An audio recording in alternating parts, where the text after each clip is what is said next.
요한계시록 10장 1절부터 11절 말씀입니다. 다 찾으신 줄 알고 교독하겠습니다. 내가 또 보니 힘센 다른 천사가 구름을 입고 하늘에서 내려오는데 그 머리 위에 무지개가 있고 그 얼굴은 해 같고 그 발은 불기둥 같으며 그 손에는 펴놓인 작은 두루마리를 들고 그 오른발은 바다를 밟고 왼발은 땅을 밟고 사자가 부르짖는 것 같이 큰 소리로 외치니 그가 외칠 때에 일곱 우레가 그 소리를 내어 말하더라. 일곱 우레가 말을 할 때 내가 기록하려고 하다가 곧 들으니 하늘에서 소리가 나서 말하기를 일곱 우레가 말한 것을 임봉하고 기록하지 말라 하더라.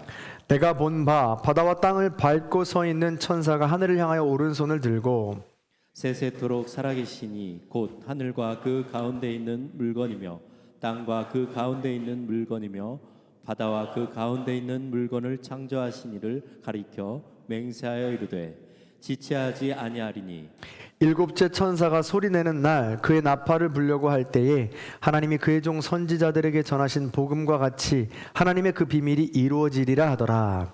하늘에서 나서 내게 들이던 음성이 또 내게 말하여 이르되 내가 가서 바다와 땅을 밟고 서 있는 천사의 손에 펴 놓인 두루마리를 가지고 가길. 내가 천사에게 나아가 작은 두루마리를 달라 한즉 천사가 이르되 갖다 먹어버리라. 내 배에는 쓰나 내 입에는 꿀같이 달리라 하거늘. 내가 천사의 손에서 작은 두루마리를 갖다 먹고 내 입에는 꿀같이 다나 먹은 후에 내 배에서는 쓰게 되더라. 함께 했습니다. 그가 내게 말하기를 내가 많은 백성과 나라와 방언과 임금에게 다시 예언하여야 하리라 하더라. 아멘. 우리 믿음의 고백을 하나님께 올려드리겠습니다. 하나님 좋습니다. 감사합니다. 사랑합니다. 하나님 뜻이면 무엇인지 다 이루어집니다. 예수님 좋습니다. 감사합니다. 사랑합니다. 하나님 뜻이면 무엇인지 다 이루어집니다. 성령님 좋습니다. 감사합니다. 사랑합니다. 하나님 뜻이면 무엇인지 다 이루어집니다. 아멘. 하나님께 영광의 박수 올려드리겠습니다. 우리는 지난 시간을 통하여 하늘의 예배에 대해서 살펴보았습니다. 하늘의 예배는 보좌에 앉아 계신 전지전능하시고 인자하시며 자비가 풍성하신 하나님을 찬양하는 예배입니다. 하늘의 예배는 나의 모든 죄와 연약함을 위해 이 땅에 직접 오시고 죽임 당하신 어린 양의 대속물이 되어주셔서 십자가에 달려 죽으신 그 예수님을 찬양하는 것이 하늘의 예배입니다. 하늘의 예배는 죽임당하신 어린 양이 열어주신 그 길을 성령님과 동행하며 하나님을 만나러 가는 그 매 순간순간 우리의 삶으로 드리는 예배가 하늘의 예배다라고 말씀을 드렸습니다. 이처럼 요한은 계시록 4장 5장을 통하여서 하늘의 예배를 우리에게 계시해 주었습니다. 보여준 것이죠. 그리고 6장부터 우리는 심판의 환상을 보게 됩니다. 일곱 인, 일곱 나팔, 그리고 일곱 대접의 환상을 보게 되죠. 거기에 흰색 말, 적색 말, 검은색 말, 적황색 말이 등장합니다. 그 말들은 온갖 갈등을 조장하고 경제적인 부분들을 묻고 그 갈등과 경제적인 어려움으로 인하여 사람을 죽음까지도 몰아넣게 됩니다. 지진이 일어나고 해는 검게 다른 붉게 물들입니다. 하늘에서 우박이 떨어지는데 우박이 흰색 우박이 아니라 피가 묻은 우박입니다. 한 달란트만한 우박이 떨어진다고 하니 한 달란트는 35kg에서 40kg를 뜻합니다. 그러면 그 우박 하나가 얼마나 큰 것인지 우리는 짐작할 수 있습니다. 그 우박이 피가 섞인 우박으로 온갖 산림을 뒤덮어서 불이 나게 하고 산을 무너지게 해서 바다에 빠뜨립니다. 바다에 빠진 그 우박과 산림 때문에 바다는 피로 물들게 되죠. 그러면서 온갖 땅과 바다에서는 연기가 피어오릅니다. 연기가 피어올라 앞을 볼 수 없는 그 상황, 지경에 이르게 되죠. 엎친 데 덮친 격으로 여기에 황충들이 일어납니다. 메뚜기 떼죠. 메뚜기 떼가 얼마나 많이 일어나는지 앞을 보고 분간할 수가 없습니다. 그리고 그 날갯짓 소리가 얼마나 기괴한지 청력으로 우리를 괴롭히게 됩니다. 더 나아가서 말이니 표범이니 뱀이니 전갈이니 온갖 각종 이 분야들이 이 조합이 되어서 우리가 상상할 수 없는 어마어마한 기괴한 모습으로 우리에게 환상으로 지금 내려주고 있습니다. 이게 바로 마지막 시대의 심판의 모습이라는 거죠. 이게 바로 마지막 세대 사단의 모습으로 우리에게 다가온다라는 것입니다. 그러나 요한계시록의 본질과 기록한 목적은요, 이런 심판으로 인해서 우리가 두려워하기만을 바라는 것은 아니다라고 했습니다. 이 심판의 시간을 지나서 하나님께서 우리를 구원하여 주시고 끝끝내 이기는 자들에게 새 하늘과 새 땅을 주신다라는 소망이 바로 목적이라고 그랬죠. 그래서 그것까지 우리가 기억하면서 문제 너머에 계신 하나님을 바라보고 귀 있는 자는 성령님이 하시는 말씀을 들으면서 끝까지 이기는 자의 길을 살아가라는 것이 요한계시록의 목적이라는 거예요. 그래서 너무 심판에 집중하고 괴물이나 숫자나 환상에 집중하면 그 본질을 잃어버리게 된다는 것이죠. 그렇기 때문에 구원의 목적이 있다는 것을 우리가 기억했으면 좋겠습니다. 또 그것이 하나님의 목적이라는 걸 어떻게 알 수 있냐면 심판의 내용 가운데서도 중간중간에 다른 말씀을 하십니다. 인터루드라고 하는데요, 이걸 음악적인 전문 용어로 간주라고 이야기합니다. 보통 1절과 2절이 끝나면 잠시 쉬었다가 3절로 넘어갑니다. 그 곡의 전체적인 주제는 동일하지만 가사를 다르게 혹은 분위기를 다르게 해서 그 곡에서 이야기하는 주제를 강조하는 것이죠. 그것이 바로 이 잠깐 쉬었다가 힘을 내서 다시 한번 도전하자, 좀 더 강조하자, 결단하자라는 의미가 이 간주입니다. 간주의 목적이 바로 그런 거죠. 그래서 제가 계속해서 이 간주의 목적을 요한계시록 말씀드릴 때 이해하기 편하시라고 아이들을 책망할 때 우리는 분명히 그렇게 한다고 그랬어요. 10 카운트를 세죠. 너 아빠 말 들을 거야 안 들을 거야? 이거 할 거야 안 할 거야? 너 10까지 센다. 10, 9, 8, 7, 6, 5, 4, 3, 2 빨리 세서 3 카운트까지 가면 좀 천천히 세는 거잖아요. 셋, 둘, 근데 너무 자주 하나 이거? 하나, 반에 반, 이렇게 좀 기다려주잖아요. 이 인터루드, 이게 인터루드예요. 좀 기다려주는 것이고 어쨌든 아빠의 말을 듣고 순종하길 바라는, 그래서 이 매와 심판에서 벗어나기를 바라는 이 마음이 바로 이 아빠의 본심이라는 것이고 요한계시록의 간주의 목적이다라는 것이죠. 그래서 오늘 나눌 본문이 그런 인터루드, 간주다, 그 역할이다라는 것을 기억했으면 좋겠어요. 자, 보시기 바랍니다. 크게 보면, 도표로 보면 1절, 만약에 노래라고 치면, 요한계시록 노래라고 치면 1절은 하늘 예배를 이야기하는 겁니다. 우리는 소망을 꿈꿀 수 있죠. 내가 끝까지 이기는 자로 그날에 갈 수 있다라는 것이고요. 그 다음 2절부터는 심판입니다. 7인 심판, 7 나팔 심판, 그리고 간주가 있는 거예요. 사실은요, 7인 사이에도 간주가 있어요. 우리가 주일날 지금 넘어가서 문제지, 넘어가서 모르는 것이죠. 그래서 이게 간주가 존재한다는 것이고, 이 간주가 지나면 7 대접이 심판이 시작이 되는 것입니다. 그래서 그러면 이 간주가 어떤 영향을 주고 어떤 이야기를 나누고 있는지 오늘 본문을 통해서 우리가 나눠보기 원합니다. 자, 요한계시록의 이 노래 간주에서 깨닫기를 바라는 요한의 마음이 있어요. 그게 뭐냐면 첫 번째로 심판의 주관자는 하나님이시다라는 겁니다. 심판의 주관자는 하나님. 요한계시록의 전체적인 곡의 본질과 주제, 방향성은 절대 잊지 말라는 거예요. 변하지 않는 것입니다. 그것 중에 하나가 바로 시작이 뭐냐면 심판의 주관자는 하나님이시다라는 거예요. 구원의 주관자는 하나님이시라는 것이죠. 잘 보시기 바랍니다. 4장에서 하늘의 예배의 환상을 봤잖아요. 그때는 요한이 들려 올라간 거예요. 그래서 하늘에서 하늘의 예배를 지금 맛본 것이죠. 근데 오늘 본문 말씀 보니까 다른 힘센 천사가 하늘에서 내려오고 있다라고 기록하고 있습니다. 그러면 지금 요한이 있는 곳은 어디예요? 하늘이에요? 땅입니다. 땅에서 힘센 천사가 내려오는 것을 지금 보고 있는 것이죠. 즉 우리가 지금 서 있는 이 땅, 바로 우리의 삶의 자리를 말한다는 거예요. 그 간주의 목적은 이 땅에서 무엇을 말하는지 그 의미를 들어야 된다는 것입니다. 그렇다면 우리가 이 땅에서 살아가면서, 이 땅은 어떤 땅이에요? 우리의 삶의 자리가 어떤 삶의 자리입니까? 요한이 말했죠. 로마의 박해, 도미티아누스의 어마어마한 사람을 막 이렇게 죽이는 이런 어마어마한 상황 속에서, 박해 속에서 살아가는 시대를 말합니다. 우리 때라고 다르지 않습니다. 모양은 다르지만 실상 어마어마하게 무서운 시대를 우리는 살아가고 있습니다. 우리도 모르게 우리의 생각을, 우리의 영혼이 잠식되는 시대를 살아가고 있으니까요. 그런 시대를 살아가고 있는 우리가 이 땅에서 그 본질을 깨달아야 된다는 것이죠. 그러면서 첫 번째로 기억해야 될 것이 심판의 주관자는 하나님이라는 거예요. 그래서 1절과 2절을 보면 다른 천사, 힘센 다른 천사가 내려오는데 환상이 이래요. 구름입니다. 구름은요, 하나님의 임재를 상징합니다. 내려오신다는 거죠. 무지개입니다. 하나님의 언약입니다. 노아와 맺은 언약이죠. 얼굴은 해 같다고 했습니다. 하나님의 얼굴은 해 같아서 거룩해서 정결해서 아무나 직접 볼 수 없다고 했습니다. 보면 죽는 거거든요.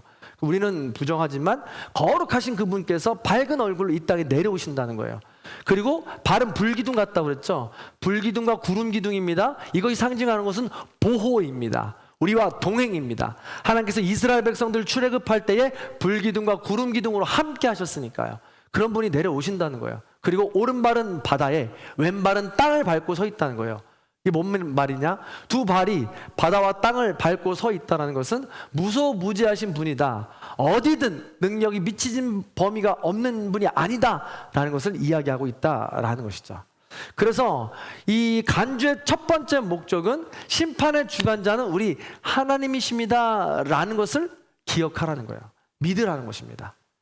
자, 이것을 믿으십니까? 자, 그래서 저를 따라하시기 바랍니다. 심판과 구원의 주관자는 하나님이십니다. 그렇습니다. 심판과 구원의 주관자는 하나님이십니다. 이것을 만약에 정말 기억하고 이것만이라도 정확하게 진실되게 신실하게 믿음으로 고백한다면 우리의 삶은 주님과 동행하는 삶으로 이기는 자의 삶, 또 풍성한 삶을 살아갈 수 있게 된다는 것입니다. 우리 아까 성도의 노래 불렀잖아요. 이게 너무 감사한데, 가난할 때나 부할 때나 주님을 찬양할 수 있습니다. 하나님이 주인이시니까요. 건강할 때나 병들었을 때나 하나님을 찬양할 수 있습니다. 하나님이 주인이시니까요. 우리 폭풍성을 걸어갈 때나 잔잔한 바다를 갈 때나 하나님을 찬양할 수 있습니다. 하나님이 주인이시니까요. 하나님이 심판의 주관자가 되신다는 것을 믿기 때문에 심판의 주관자가 되시는 그분을 믿고 그분의 말씀 따라 순종하며 살아가면 그것이 끝이 아닌 것을 알기 때문에 우리는 거기서 멈추지 않을 수 있다는 것이죠. 그것이 바로 필요하다는 거예요. 그래서 심판의 주관자가 하나님이십니다라는 것과 우리에게 가장 연관된 성품이 뭐냐, 반드시 이어지는 성품이 뭐냐, 그건 바로 믿음이라는 거예요. 우리의 시작, 이 환상의 시작, 간주가 이야기하는 이 목적의 첫 번째는 바로 우리의 믿음이라는 것입니다. 그렇다면 뭘 믿는 것일까? 믿음의 내용을 6절과 7절을 통해 정확하게 묘사하고 있죠. 같이 한번 6절, 7절 제가 좀 정리했는데요. 화면을 보고 읽겠습니다. 시작. 지체하지 아니하리니 일곱째 천사가 나팔을 불려고 할 때 그들이 전한 복음과 같이 비밀이 이루어지리다. 아멘. 뭘 믿을까요? 복음입니다. 복음이 무엇입니까? 하나님의 자녀로서 하나님을 따라 순종하고 걸어가면 우리는 구원을 받는다는 것이고, 하나님의 말씀에 순종하지 못하고 사단과 벗하며 살아가면 심판을 받는다는 것이 복음입니다. 뭘 믿을까요? 그날이 반드시 온다는 것입니다. 우리가 알 수 없지만 1260일, 3년 반을 지나면 그날은 반드시 온다는 거예요. 1260일, 3년 반도 상징적인 숫자입니다. 끝날이 있다라는 것을 보여주는 숫자예요. 정확한 그냥 3년 반 이제로부터 후에 온다는 이야기가 아니고, 그날 우리의 고통받고 심판받는 날에 끝날이 있다는 것을 의미한다는 것이죠. 다만 그날이 언제인지 누구도 알 수 없지만 반드시 온다는 것이죠. 사랑하는 성도 여러분, 심판의 주관자가 되시는 하나님, 그래서 복음을 믿으십니까? 복음을 믿으십니까? 그날이 올 것을 믿으십니까? 아멘. 그렇습니다. 정말 믿으십니까? 네. 이러면 안 되는데. 그렇죠. 정직하셔서 그런 거죠. 한 번만 더 물어볼게요. 그날을 믿으십니까? 복음을 믿으십니까? 네, 제가 아멘을 강조하는 사람이 아닌지라 잘 훈련이 안 되시는 것 같아요. 그럼에도 불구하고 믿으시기 바랍니다. 그런데 정말 다시 한번 물어볼게요. 그럼 엄마 걸 수 있습니까? 네. 정말 원색적인 표현인데 우리가 어렸을 때 자라면서 누구나 한 번쯤은 다 해본 이 고백 아니겠어요? 맹세 아니야? 야, 너 그거 못 믿어? 야, 나 그거 엄마 걸 수 있어. 나 아빠 건다니까? 나 하늘에 대고 맹세할 수 있어. 라고 이야기하잖아요. 근데 엄마 걸어서, 아빠 걸어서, 하늘 걸어서 그걸 끝까지 다 지켜내셨어요? 그 믿음이 완전한, 또 그 맹세가 완전한 믿음이요 맹세가 됩니까? 아니라는 거죠. 우리가 지금 이 땅에 지금 이 시간에도 아멘이라고 고백하지만 그 믿음이 완성되거나 완전하진 않더라라는 것입니다. 우리는 여전히 걸어가고 있는 것이죠. 더 원색적인 표현을 쓰자면 그것은 가짜 믿음일 수도 있습니다. 그러나 가짜 믿음이라 해서 완전히 버리라는 이야기는 아닙니다. 분명히 그 시간을 지나면서 우리는 진짜 믿음의 과정으로 나아가게 되는 것이니까요. 그래서 요한계시록의 노래 간주에서 깨달아야 할 두 번째는 바로 복음의 전달자라는 것입니다. 자, 11절의 말씀을 같이 한번 읽어보겠습니다. 11절이 없었나요? 네, 11절의 말씀 읽습니다. 시작. 그가 내게 말하기를 내가 많은 백성과 나라와 방언과 임금에게 다시 예언하여 하리라 하더라. 아멘. 그렇습니다. 심판의 주관자가 하나님이시라는 믿음이 가짜 믿음이 아니라 진짜 믿음이 되는 증거는 우리의 삶에 달려 있습니다. 내가 정말 그걸 믿었어요? 믿었다면 믿은 대로 우리의 삶으로 드러나게 되어 있다는 것이죠. 요한계시록에서 제가 말씀을 드렸습니다. 예언이라는 것은 앞으로 일어날 일에 대한 것을 맞추는 점괘가 아니라고 했습니다. 요한계시록의 목적의 이 예언은 그 말씀을 내가 받아들이는 거예요. 나에게 맡겨주신다는 겁니다. 그래서 하나님의 자녀로서 걸어갈 너의 운명이 고난과 역경이요 사단의 유혹과 박해가 많을진데 그것이 필연적인데 그럼에도 불구하고 말씀을 붙잡고 끝까지 나를 믿고 걸어가라 라는 것으로 나에게 그 말씀을 맡겨주셨다는 것이죠. 이게 바로 요한계시록의 목적이고 예언의 목적이라는 것입니다. 그래서 내가 만약에 다시 예언하라고 계속해서 말씀하고 있는데 먼저 말씀을 받은 자로서 예언하는 삶을 계속해서 살아내고 복음의 전달자로서 살아내게 되는 이 과정을 통해서 우리는 가짜 믿음에서 진짜 믿음의 과정으로 나아가게 된다라는 것입니다. 반드시 필요하다라는 것이죠.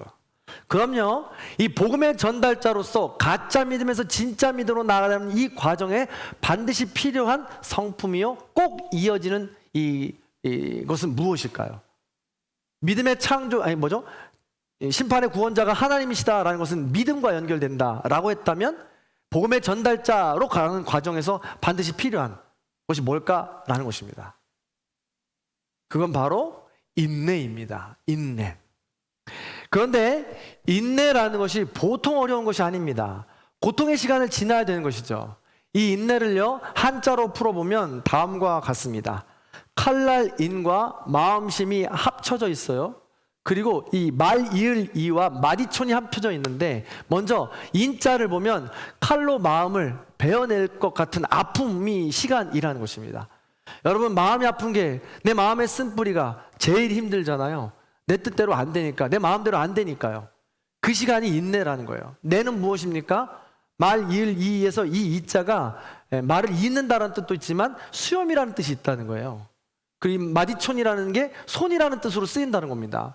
그래서 인내라는 것은 손으로 수염을 뽑는 고통과 마찬가지라는 거죠. 한번 해보신 적 있으세요? 그래서 내 손으로 내 털을 이렇게 뽑는 게 얼마나 아파요? 그래서 한번 탁 뽑을 때 굉장히 아프잖아요. 게다가 이 아픈 것만이 아니라 굉장히 수치스럽고 모욕적이라는 것이죠. 그래서 우리가 조선이나 고려 이런 이 시대를 보면 할아버지 수염 빼는 건 어마어마한 죄에 해당하잖아요. 모욕적인 일이니까요. 마찬가지입니다. 인내라는 것은 그런 아픔의 시간을 지나는 것을 의미합니다. 그래서 믿음에서 인내로 나아가는 길 반드시 필요한데 이것이 내 힘대로 안 된다는 거예요. 마음이 내 뜻대로 안 된다는 것입니다. 그래서 반드시 필요한 것이 있고 근거가 있어야 된다는 것인데 그게 바로 말씀입니다. 오늘 말씀에 나오죠. 자, 말씀 없이 인내한다는 것은 불가능한데요. 8절, 9절 제가 요약해 봤습니다. 화면을 보고 읽어보겠습니다. 시작. 내가 가서 천사의 손에 펴 놓인 두루마리를 가지라. 그리고 그것을 먹어버리라. 내 배에는 쓰나 내 입에는 꿀같이 달리라. 아멘. 그렇습니다. 하늘의 비밀을 담은 말씀을 받으라는 것입니다. 예언이라는 것이죠. 근데 처음에 그 말씀을 받을 때는 달콤해요. 신비하고 놀랍습니다. 기쁩니다. 이게 바로 은혜 받는 사람들의 첫 스타트의 모습입니다. 그런데 그 말씀을 입으로 받아서 다른 과정이 있다면 그 다음에 배로 내려가서 쓴 과정이 반드시 있다는 거예요. 이것은요, 우리가 하나님의 말씀을 받을 때 내 머리로만, 내 입으로만 받는 것이 끝이 아니라는 것입니다. 완성된 것은 내 배에까지 와서 쓴 과정을 지나야 된다는 것이죠. 여러분 잘 아시겠지만 MBTI 같은 비슷한 프로그램 중에 애니어그램이라고 있죠. 거기에 보면 사람들을 구분할 때 머리형, 가슴형, 이 장형이라고 표현합니다. 배형이라는 뜻이거든요. 배형이 뭐냐면 이 행동으로 옮겨지는 유형의 사람들을 이야기합니다. 다시 말해 하나님의 말씀을 받았다면 머리로 입으로 달콤한 시간을 지나서 아프고 힘든 인내의 시간을 지나서 우리의 삶으로 드러내는 과정이 반드시 필요하다라는 것이죠. 왜요? 이 과정이 정말 필요하다라는 거예요. 불가피하다라는 것입니다. 왜 그럴까요? 하나님께서는 전지전능하게 크십니다. 그런데 우리는요, 아주 간장 종지만큼 우리의 마음은 작습니다. 근데 이런 강장 종지만큼 작은 우리의 마음이 하나님을 닮아서 점점 나의 틀을 벗어버리고 이걸 깨쳐버리고 나오는 이 과정이 아프다는 거예요. 나의 신념과 나의 생각과 내가 정말 미워하는 사람과 용납할 수 없는 사람들, 그 사람들을 용납하는 것이 칼로 내 마음을 도려내는 것과 같잖아요. 아프고 힘들잖아요. 그 시간을 지나야 된다는 거예요. 어떻게 해요? 말씀으로요. 말씀으로 지날 때 우리는 비로소 그 아픔의 시간을 지나야 성숙해질 수 있다라는 것입니다. 그게 바로 입으로 먹어 달고 배에 들어가 쓴 시간이라는 것이죠. 그래서 로마의 정치가이자 사상가였던 세네카가 아주 이해하기 쉽게 이렇게 표현했어요. 자, 읽어드리겠습니다. 고통을 겪지 않고서는 어떤 사람도 숭고하게 될 수 없다. 고통은 영혼을 숭고하게 만든다. 고통을 견디면 견딜수록 비천한 인격은 점점 자취를 감추고 사상적 감정과 의지가 순화되어 고상하고 의젓한 기품을 갖게 된다라고 했습니다. 그렇습니다. 우리가 맞이하는 이 인내의 순간을 통해 우리는 고상하고 의젓한 기품, 성품으로 나아가게 된다라는 것이죠. 반드시 필요하다는 것입니다. 이처럼 요한계시록의 이 간주에서는요, 심판의 주관자를 믿는 믿음으로 시작하여서 주님께서 주신 이 말씀을 가지고 인내의 과정을 지나 복음의 전달자까지 나아가는 고상하고 기품 있는 인격까지 나아가는 그 여정을 간주를 통해 우리에게 이야기해주고 있는 것입니다. 아, 목사님 너무 어렵습니다. 너무너무 싫고요. 그냥 이대로 만족하며 살아가고 싶습니다. 라고 이야기할 수 있어요. 그런데 불가피합니다. 뭐 그냥 살고 싶으면 그냥 사세요. 그런데 간장 종지 같은 내 마음 가지고 일평생 살아가면서 아프게 살아가고요. 주님이 바로 부르시는 그 전날 바꾸려 해도 절대 바꿀 수 없을 거예요. 그때는 이미 늦거든요. 그래서 지금 기회를 주실 때 우리는 잡아야 된다는 거예요. 그리고 지금 우리가 해야 되는 이유가 있어요. 왜요? 요한복음 1장 1절에 이렇게 기록되어 있습니다. 태초에 하나님이 계시니라. 이 말씀이 하나님과 함께 계셨고 이 말씀은 곧 하나님이시니라. 그 하나님께서 그냥 하늘에만 계신 게 아니라 인간의 몸으로 이 땅에 내려오셨고 우리의 모든 죄를 짊어지시고 십자가에 달려 어린 양의 죄로 대속하셨습니다. 그리고 죽임당하시는 그 고통과 그 모든 아픔의 시간을 인내하시며 하나님께로 가는 길을 다시 열어주신 것이죠. 따라서 우리도 불가피하게 구원의 길, 이기는 자, 그 길을 도달하기 위해서는 그 죽음 당하신 길, 고통의 길을 우리도 반드시 지나야 된다는 것입니다. 그 길에 예수님이 걸어가셨고 그 길에 성령님께서 함께 하시며 그 길을 지나야 우리는 이기는 자가 될 수 있고 그 길을 지날 때 비로소 참 자유를 맛볼 수 있다고 주님은 말씀하는 것이죠. 그렇기 때문에 우리는 그 길을 마다하지 않고 걸어가는 거예요. 아주 쉬운 속담으로 그러잖아요. 구더기 무서워서 장 못 담그냐고요. 맛있는 장을 담그고 그 장의 맛을 향유하기 위해서 우린 걸어가야 된다는 것입니다. 이게 바로 이 인터루드 간주에서 말하고 있는 요점이죠. 더 나아가서 우리가 그 길을 걸어갈 수 있는 이 이유는 3절부터 또 기록이 되어 있어요. 3절에서 뭐라고 기록되어 있냐면 힘센 천사가 내려오면서 사자소리 우레소리로 크게 외친다고 그래요. 울릉쾅쾅쾅 요한아 내 이야기를 들으라 내 환상을 받아 적으라 라고 이야기하는데, 그래서 막 요한이 일어나가지고 깜짝 놀라서 환상을 다 적지 않습니까?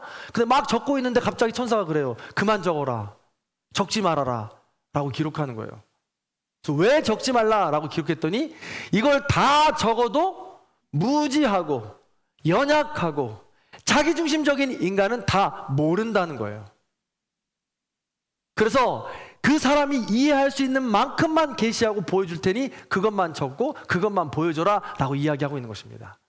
하나님께서 말씀하시는 환상 다 적어도 다 쓸 수 없습니다. 하늘을 두루마리 삼고 바다를 먹물 삼아도 다 쓸 수 없는 것이 하나님의 사랑이라고 했잖아요. 그러니 보여주시는 환상을 끝끝내 적어도 다 적을 수 없다는 거예요. 그렇지만 그만 적으라고 하는 것은 하나님께서 우리를 위한 사랑과 배려인 것입니다. 따라서 우리가 겪고 있는 고통과 고난은 하나님께서 이길 수 있기에 그만큼 보여주시는 계시예요. 우리가 만나는 사람 때문에 당하는 고통, 우리가 용납하지 못하는 사람 때문에 어렵고 힘든 순간들, 거기까지만 보여주시는 것은 하나님께서 감당할 수 있기에 거기까지만 보여주시는 환상이라는 것입니다. 하나님께서 보여주신 계시라는 거예요. 그렇기 때문에 이것 또한 하나님의 은총인 줄 알고 우리가 하나님의 말씀 앞에 겸손하게 순종함으로 바로서 인내의 시간을 지나 이기는 자로 거듭나게 되는 것입니다. 그럴 때, 이런 과정을 지날 때 세네카가 말한 것처럼 비천한 인격에서 고상한 인격으로 우리는 나아가게 되는 것이죠. 바울이 말한 것처럼 그리스도의 장성한 분량까지 우리는 자라게 된다라고 이야기하고 있는 것입니다. 사랑하는 성도 여러분, 오늘 말씀 따라 그렇게 심판의 주관자 되신 하나님을 믿고 또 복음의 전달자까지 걸어가시는 저와 여러분들이 되길 간절히 소망합니다. 말씀을 마무리해 볼게요. 그래서 요한계시록의 인터루드 이 간주와 같은 본문은 심판의 주관자가 되신다는 이 하나님을 믿는 믿음이에요. 근데 이건 첫 단추입니다. 시작이에요. 완성이 아니라는 거예요. 이거의 완성을 위해선 말씀이 필요하고요, 죽임당하신 어린 양의 대속이 필요하고 우리와 지금도 동행하시는 성령님이 필요하다는 것입니다. 그리고 그래서 그분들을 믿고 의지하며 인내의 시간을 지나가는 거죠. 그럼 우리는 비로소 복음의 전달자의 자리까지 나아가게 된다는 것입니다. 이게 바로 인터루드 간주, 요한계시록 10장과 11장의 이야기인 것입니다. 이 이야기를 아주 잘 담은 것이 찬송가 180장이에요. 하나님의 나팔소리. 1절과 2절에 뭐예요? 하나님의 나팔소리 천지 진동할 때에 예수 영광 중에 구름 타시고 천사들을 세계 만국 모든 곳에 보내어 구원받은 성도들을 모으리. 무덤 속에 잠자던 자 그때 다시 일어나 영화로운 부활 승리 얻으리리. 이렇게 하잖아요. 이게 바로 1절과 2절에서 말하는 하나님 말씀이잖아요.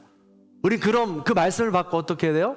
믿음을 갖죠. 아, 주님이 오시는 날 그렇게 우리 나팔 불려서 이름을 불려서 가겠구나 라고 말이죠. 그러면 인터루드 간주가 지나면서 3절에 뭐라고 그래요? 3절에 주님 다시 오실 날을 우리 알 수 없으니 항상 기도하고 깨어 있어서 기쁨으로 보좌 앞에 나가서도 우리 참고 기다리겠네. 할렐루야. 아, 이 별로 안 기뻐하신가 봐요. 엄마는 어쩌면 좋아. 아, 3절은 이제 인내해야 되고 참아야 되니까? 아, 그러시구나. 그러면 안 되겠네. 한번 3절만 불러봐야겠는데? 잠깐만요. 이건 대본에 없는 건데? 가만 있어봐. 그러면 음악으로 하니 그러니까 이 비트만, 박자만 줄 수 있어요, 태웅 형제? 가사를 보고 하나 둘 셋. 주님 다시 오실 날을 우리 알 수 없으나 항상 기도하고 깨어 있어서 기쁨으로 보좌 앞에 우리 나가서도록 그때까지 참고 기다리. 한 번 더. 주님 다시 오실 날을 우리 알 수 없으나 항상 기도하고 깨어 있어서 기쁨으로 보좌 앞에 우리 나가서도록 그때까지 참고 기다리겠네. 나팔 불 때 나의 이름, 나팔 불 때 나의 이름, 나팔 불 때 나의 이름, 부를 때에 잔치 참여하겠네. 빰빰. 할렐루야. 아우, 되네요. 고맙습니다. 그런 거예요. 1절과 2절, 이 복음의 이 심판의 주관자가 되시는 하나님을 내가 정말 날마다 믿고 믿음으로 고백하면 지금 내가 참고 인내해야 되는 그 순간도 힘들죠. 어렵죠. 정말 마음 아프죠. 그럼에도 불구하고 우린 다시 일어날 수 있는 거예요. 주변의 상황과 여건 보지 않을 수 있고 일어날 수 있는 거죠. 파스칼의 팡세가 거기서 뭐라고 했냐면 불행의 원인을 밖에서 찾지 말아라. 불행의 원인은 나라 그랬어요. 그러면서 뭐라고 하냐면 그림자가 굽어지는 것이 그림자 때문이냐? 나 때문이지. 내가 굽어지니까 그림자가 굽어지는 것이지 그림자가 굽어져서 내가 굽어지냐는 거예요. 그래서 우리의 삶이 지금 힘들고 어려운 이유는 그 사람 때문이 아니에요. 그 상황 때문이 아니라는 거예요. 온전히 말씀을 붙잡고 말씀 가운데 믿음을 가지고 인내의 과정으로 가는 하나님의 초청의 시간이라는 것이죠. 그 과정을 지날 때 우린 진정한 불행에서 벗어날 수 있고 진정한 행복의 여정을 걸어갈 수 있다라는 것입니다. 이런 삶을 살아가기를 간절히 소망해요. 한 가지만 이야기해드리고 마치려고 합니다. 이번에 우리는 교사들을 축복하고 싶어요. 어제까지, 그러니까 오늘까지인데 어린이부 연합 수련회를 우리가 지금 시작했습니다. 총 아이들이 137명이 참여했고요. 교사들만 96명이 참여해서 스태프들까지 해가지고 한 250여 명이 안성제일교회에서 어린이 여름 연합 수련을 시작했어요. 하면서 선생님들이 아이들을 컨트롤하는데 너무 힘드세요. 어제 얼마나 더웠는지 아시죠? 네. 자기 할 말만 하는 친구들, 통제되지 않는 친구들, 그리고 하나부터 열까지 다 알려줘야 되는 친구들. 우리 청년 선생님들이 아주 멘붕이 왔어요. 형제들이 어떻게 해야 돼요 이렇게. 근데 이런 과정 속에서도 우리 선생님들 수고를 마다하지 않습니다. 왜요? 하고 싶어서 할까요? 이런 순간들을 통해서 사랑의 수고와 헌신들, 내가 저 작은 아이지만 저 작은 아이와도 다투고 힘들고 어려운 이 옹졸한 나를 발견해 나가기도 하고 그런 시간을 통해서 우리는 나도 모르게 성장하는 거예요. 하나님을 만나게 되는 거죠. 데이비 소로우가 미국의 시인인데요, 이런 말을 했어요. 우리는 생각이나 공기와 같이 아주 미묘한 무형적 형태로 사랑을 주고받으면서 서로를 풍부하게 해준다라고 했습니다. 무슨 말이냐면 처음에 이 아이들을 만날 때 아이들도 어색해해요. 본인들이 하고 싶은 것만 해요. 그런데 1박 2일이지만 짧은 시간을 통해서 이 아이들과 계속해서 소통하는 거예요. 몸을 부딪히는 겁니다. 힘들고 어려운 시간에 소리도 지르고 또 하지 말라고 책망도 하고 또 달래기도 하고 하는 것이죠. 그 아이들의 마음을 지켜나가는 훈련인 겁니다. 그 아이들이 얼마나 자기중심적으로 살아가는 줄 아세요? 요즘 아이들이 문제 하나 틀렸다고 펑펑 울어요. 억울해서. 그런 아이들 달래느라고 엄청 그렇죠. 그런 아이들과 함께 씨름하면서 무더운 여름을 보내는 거예요. 그런 아이와 씨름하면서 용납하지 못하는 우리를 발견하면서 힘들고 어려운 시간들을 보내는 거죠. 그런데 그 다음날 새벽에 일어나는데 아이들과 함께 일어나면서 애들이 와서 물어요. 목사님 잘 잤어요? 말을 걸어요. 목사님 그 다음 하는 뭐 해요? 눈을 마주쳐줘요. 손을 잡아주고요. 그때 이 열리는 이런 감정은요, 이루 말할 수 없죠. 인정받는 거고 그 아이와 소통이 되고 있는 거니까요. 이게 바로 데이비 소로가 말한 거죠. 서로 사랑, 무형적 형태에서 오게 되는 감사이고 이 시간들을 통해서 우리는 나도 모르게 성장하는 거예요. 성숙하는 거예요. 이런 시간들, 사랑의 수고, 무덥고 아이들과 찡찡대는 거 하고 싶지 않고 교회 다른 모든 것도 그렇고 내 이 말씀을 통해서 내 자신을 발견하지 못하게 된다면 우리는 끝까지 이런 순간들을 경험하지 못하게 된다는 겁니다. 사랑하는 성도 여러분, 말씀을 내가 받는다는 것은 내가 먹고 싶고 입에 단 말씀만 내가 섭취하겠다는 것이 아니에요. 여러분들에게 말씀을 드릴 때, 말씀 받을 때 분명히 여러분들 마음 가운데 부담스러운 게 있어요. 근데 외면하시는 거죠. 그런데 부담스러운 그 순간을 캐치하셔야, 그리고 성령님의 도우심을 구하셔야, 그리고 다음에 인내의 시간, 칼을 도려내는 그 시간을 지나야 우리는 성숙할 수 있고 하나님의 나라에 도달할 수 있게 된다는 것이죠. 이 땅에서도 하나님 나라 예배를 맛볼 수 있게 된다는 것입니다. 여러분에게 봉사해라, 헌금해라 그러는 게 아니에요. 그건 그냥 거치대예요. 그것을 대하는 나의 마음을 보라는 거예요. 그것을 대하는 나를 발견하라는 거예요. 그것을 대하는 나를 말씀에 비추어 보라는 것입니다. 그럼 내가 드러날 거예요.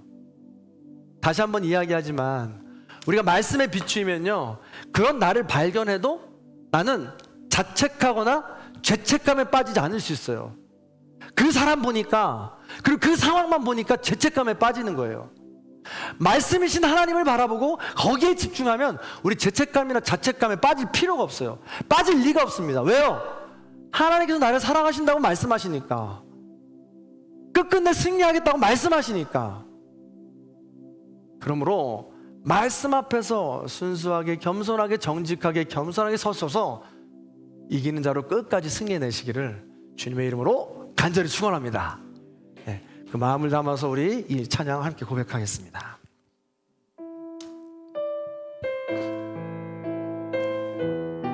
하나님께서는 마지막까지 말씀 앞에 선 사람, 이기는 자를 찾으십니다. 인도하십니다. 내가 그 사람이 되게 해달라고 그 마음을 가지고 찬양하겠습니다. 말씀 앞에서 경외함으로 주께 홀로 섭니다. 생명의 말씀 읽고 순종해 주를 예배합니다. 기록된 말씀 힘이 있어서 진리로 우리 거룩해 하고, 거룩한 말씀 세세 영원히 복음이 되어 말씀하시네. 하나님 말씀에 두려워 떠는 자, 그 말씀에 생명을 거는 자 한 사람 찾으시는 주님의 약속을 믿어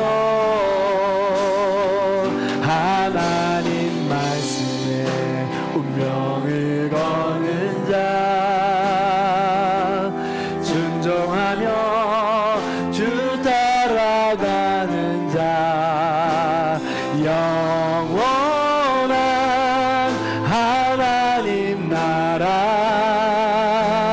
이뤄갈 주의 교회요, 일어나라. 말씀 앞에서, 말씀 앞에서 경외함으로 주께 홀로 섭니다. 생명의 말씀 읽고 순종해 주를 예배합니다. 기록된 말씀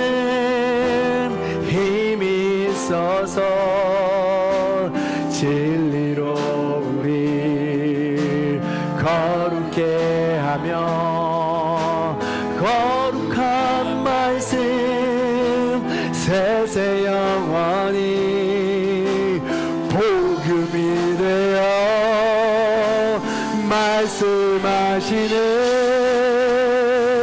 하나님 말씀에 두려워 떠는 자, 그 말씀에 생명을 거는 자, 한 사람 찾으시는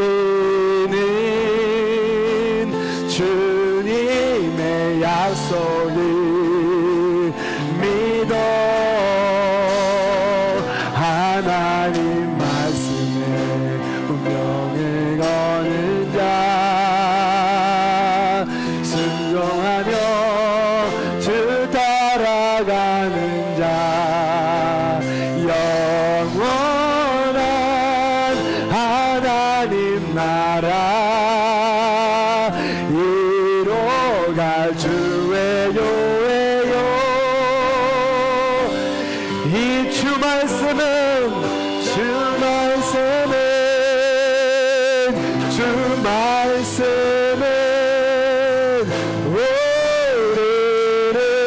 우리를 구원에 이르는 지혜이니 목숨과 내 뜻 다해 그 말씀에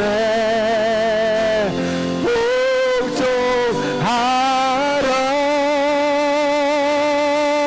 하나님 말씀에 두려워 떠는 자는 그 말씀에 생명을 거는 자, 한 사람 찾으시는 주님의 약속을 믿어 하나님 말씀에 운명을 거는 자, 순종하며 주 따라가는 자, 영원한 하나님 나라 이루어갈 주의 교회요. 이 우리 두 손들과 함께 찬양해 봅시다. 하나님 말씀에 두려워, 님 말씀에 두려워 떠는 자, 그 말씀에 생명을 거는 자, 한 사람 찾으시는 주님의 약속을 믿어 하나님 말씀에 운명을 거는 자, 순종하며 주 따라가는 자, 영원한 하나님 나라 이루어갈 주의 교회요. 우리 마지막으로 한 번만 더 찬양합시다. 하나님 말씀에 두려워 떠는 자, 하나님 말씀에 두려워 떠는 자, 그 말씀에 생명을 거는 자, 한 사람 찾으시는 주님의 약속을 믿어 하나님 말씀에 운명을 거는 자, 순종하며 주 따라가는 자, 영원한 하나님 나라 이루어갈 주의 교회요. 이루어갈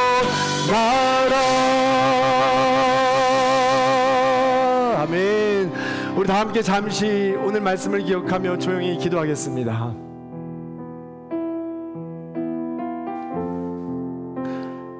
하나님께서는 우리를 이기는 자로 부르십니다. 귀에 있는 자는 성령이 하시는 말씀을 들으라고 하시면서 이 땅에서 힘들고 어려운 삶이지만 우리가 가진 연약한 믿음으로 시작하지만 성령께서 동행하시며 우리를 끝까지 지키시고 보호하시며 이기는 자로 함께 해주시겠다고 약속해 주십니다. 그 근거가 말씀이고 그 힘이 말씀입니다. 어떠한 상황과 여건에 있든지 누구를 만나든지 간에 이 말씀을 늘 가까이 하고 말씀에 나를 비추어 살아간다면 우리의 비천한 인격은 숭고한 인격으로 그리스도의 장성한 분량까지 자라게 됩니다. 그 자리에 초대하시는 성령님의 음성에 귀를 기울이시기 바랍니다. 잠시 조용히 기도하겠습니다.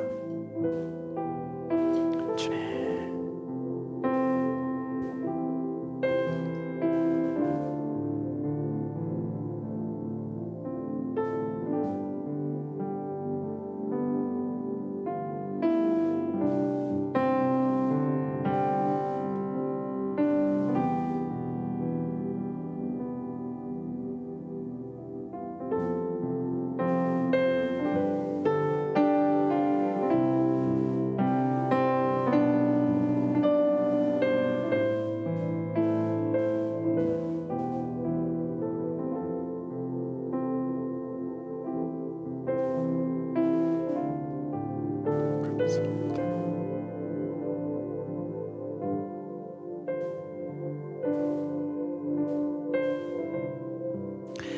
사랑이 많으신 하나님, 우리를 하나님의 자녀로 불러주시니 감사를 드립니다. 심판의 주관자 되신 하나님을 향한 믿음을 갖게 하심도 감사를 드립니다. 그러나 여전히 우리는 연약하여서 무익하고 비천하여서 하나님을 향하여 나가는 그 길에 주저할 때가 있습니다. 세상의 유혹에 사단의 박해에 무너질 때도 많습니다. 그럼에도 불구하고 여전히 하나님께서는 말씀으로 이 땅에 오시고 죽임당하신 어린 양이 되어주시어 하늘길을 열어주신 줄로 믿습니다. 그 말씀을 마음판에 새기고 우리도 끝끝내 이 세상에서 이기는 자로 승리할 수 있도록 인도하여 주시옵소서. 사람에 집중하지 않습니다. 상황에 집중하지 않습니다. 오직 말씀에 우리의 모든 것을 비추게 하시고 주님이 말씀하시는 음성을 듣고 날마다 행복의 길을 걸어갈 수 있는, 하나님을 예배하는 삶을 살아갈 수 있는 거룩한 자녀들이 될 수 있도록 인도하여 주시옵소서. 이제는 우리 주 예수 그리스도의 은혜와 하나님 아버지의 극진하신 사랑과 성령님의 감화 감동 교통하심의 역사가 심판의 주관자가 되시는 하나님을 믿는 믿음으로 복음의 전달자까지 살아가는 말씀에 근거하고 인내하면서 복음의 전달자로 살아가기를 결단하고 소망하는 우리 모든 성도님들 머리 위에 이제로부터 영원토록 함께 하시기를 간절히 축원하옵나이다. 아멘.